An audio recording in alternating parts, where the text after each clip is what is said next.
Hello, welcome to a new course, Certified in Risk and Information System Control, CRISC. This is a preparatory course that will help you pass the exam of CRISC and obtain the certification, and it is based on the new syllabus of 2021. This is the first video of 10 videos that will take you through the whole outline of this certification. This is an introductory session that will show you the outline of this exam and how to pass the exam and what is the eligibility criteria. But first, let me introduce myself.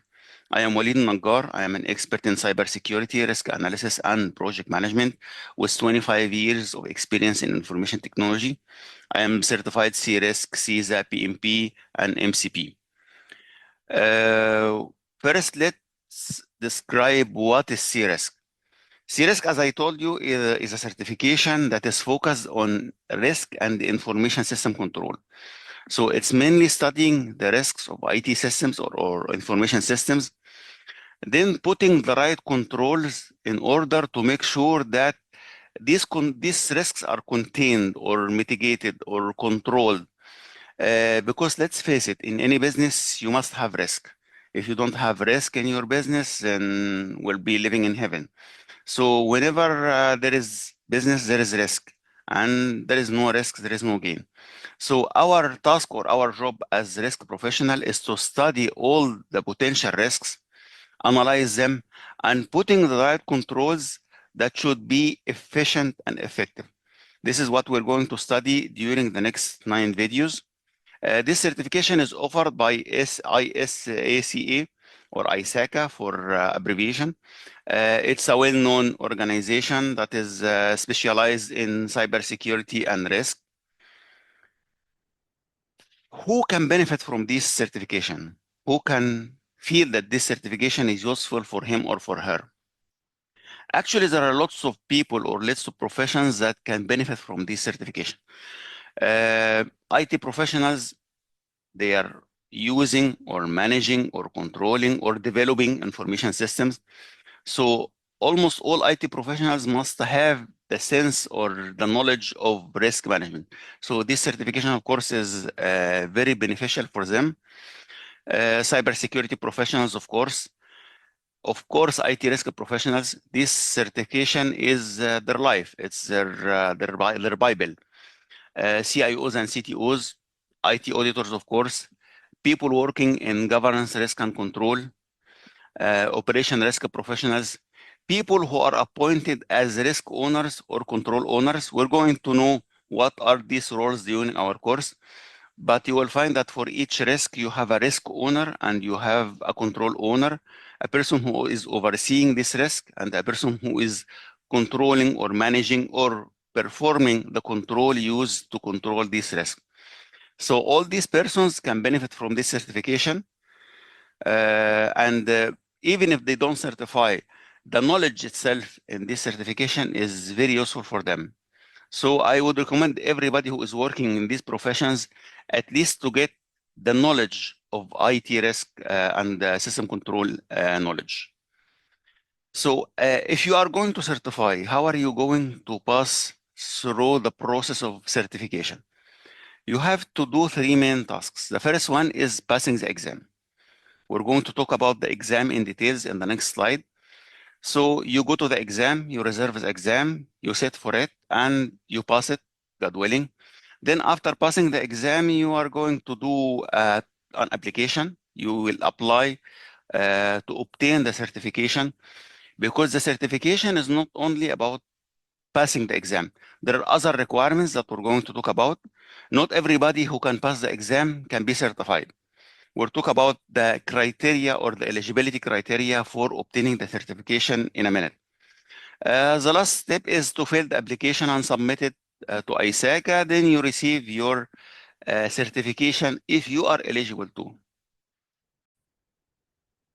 So now let's talk about the CRISC program summary. We already talked about who is this certification useful for. We're not going to talk about that again. You must have at least 3 years of experience in IT risk management and information system control. It's not about your title. It doesn't matter what your title is. You can be a project manager, you can be an operation manager, whatever. but you must have the hands-on experience in IT risk management and information system control. So when you do the application, you need to highlight this experience regardless of your title. The exam comes in different languages: simplified Chinese, English, Spanish, and Korean. It's a 4-hour exam, 240 minutes, and you have 150 multiple choice questions. So now we're going to talk about the different domains, the 4 domains of the CRISC, and doing a simple comparison between the old domains and new domains. This is just for some attendees who might have heard about the old syllabus or they know about it.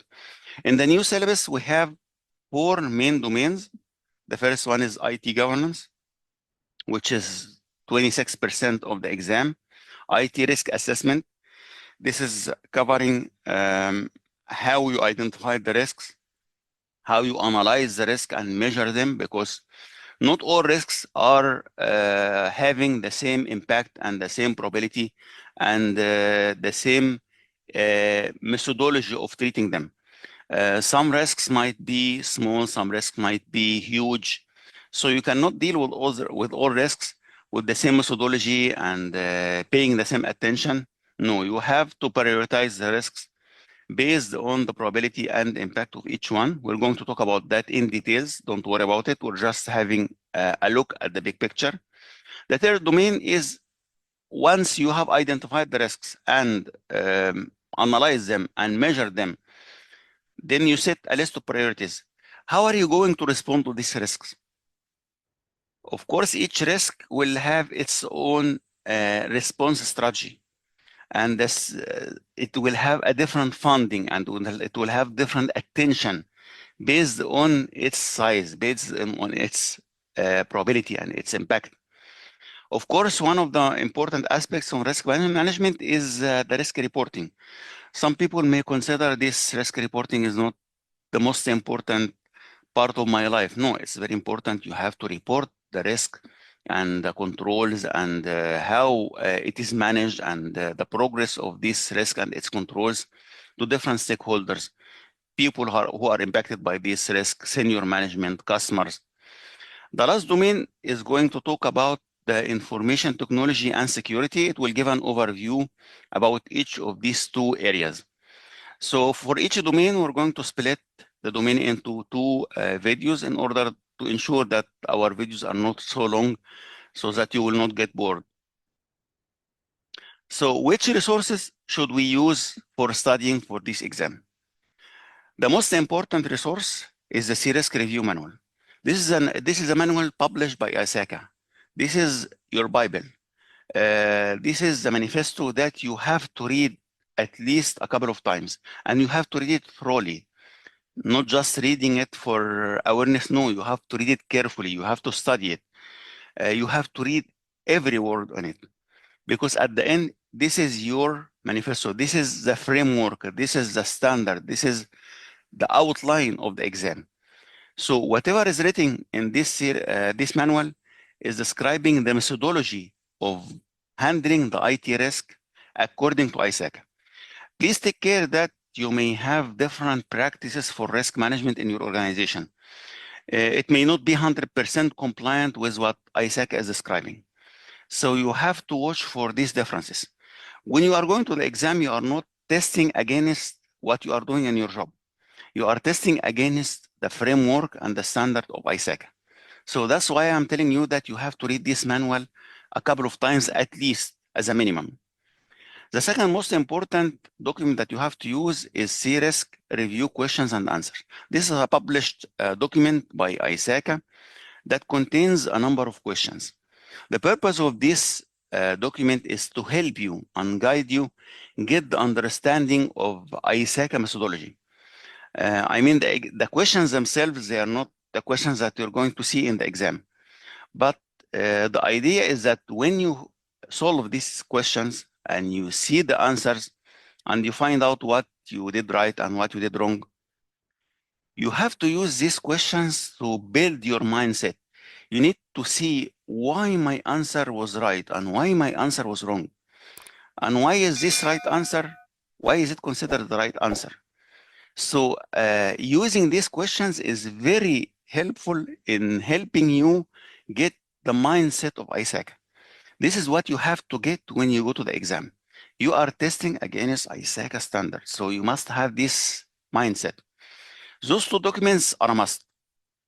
Yani I wouldn't recommend anybody to go to the exam without going through those two documents and the manual, of course, at least twice.